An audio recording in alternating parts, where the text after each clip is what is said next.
బాగున్నారా? ఏ పాంప్లెట్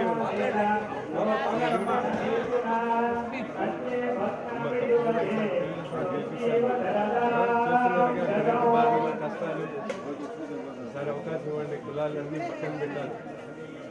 అమరావతి ఉంటే అందరికి వ్యాపారాలు పిల్లల భవిష్యత్తు ఉంటుంది.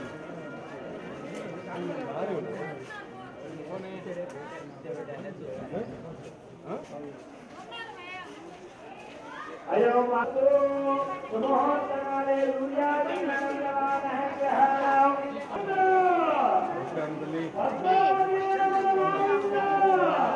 ఏమో మర్చిపోయింది.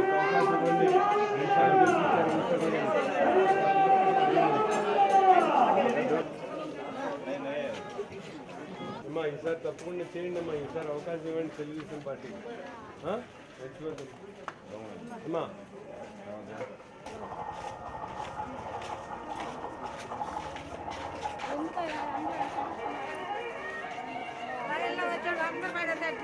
నలుగురు బయట నలుగురు పడపోతుంది.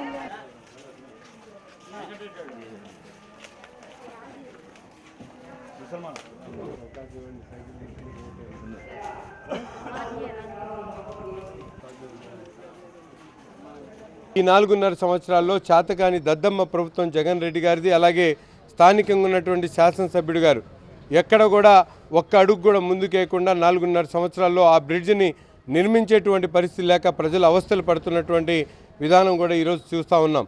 అందుకని ఈ ప్రాంతంలో ఉన్నటువంటి ప్రతి ఒక్కరు కూడా చేతులెత్తి హృదయపూర్వకంగా వేడుకుంటా ఉన్నాం. ముఖ్యంగా వృద్ధులు, వితంతువులు, వికలాంగులు, ఒంటరి మహిళలకి ఎప్పుడైతే కరెంటు బిల్లు ఎక్కువ వచ్చిందనో, లేకపోతే ఇల్లు పెద్దది ఉందనో, పిల్లలు కార్లు కొన్నారనో అనేక సాకులు చెప్తూ వాళ్ళ వితంతు విద్యులు పెన్షన్లు కూడా తొలగించినటువంటి పరిస్థితులు.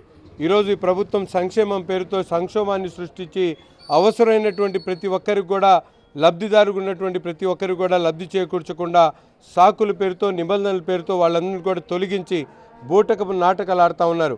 ఒక పక్కన మద్యపాన నిషేధం అన్నారు, ఈరోజు మద్యాన్ని ఏరులై పారిస్తున్నటువంటి పరిస్థితులు.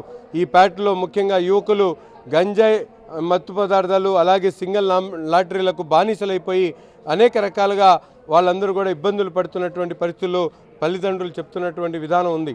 అందుకని తప్పనిసరిగా ఈ సమస్యల మీద పూర్తిగా అవగాహన చేసుకొని రాబోయేటువంటి రోజుల్లో నాకు అవకాశం ఇచ్చిన తర్వాత దీని మీద తెలుగుదేశం పార్టీ శ్రేణులతో, జనసేన పార్టీ నాయకులతో కలిసి వాటి మీద పూర్తిగా పనిచేస్తామని చెప్పి స్థానికంగా ప్రజలను వాగ్దానం చేస్తూ ప్రతి ఒక్కరు ఓటును కూడా అభ్యర్థించి రాబోయేటువంటి ఎన్నికల్లో తెలుగుదేశం పార్టీ గుర్తు అయినటువంటి సైకిల్ గుర్తు మీద మన ఎంపీ అభ్యర్థిగా పెమ్మసాని చంద్రశేఖర్ గారికి, అలాగే శాసనసభ్యుడిగా నన్ను కూడా మీరు అఖండ మెజార్టీతో గెలిపించాలని చెప్పి ప్రతి ఒక్కరిని కూడా కోరుకుంటా ఉన్నాం.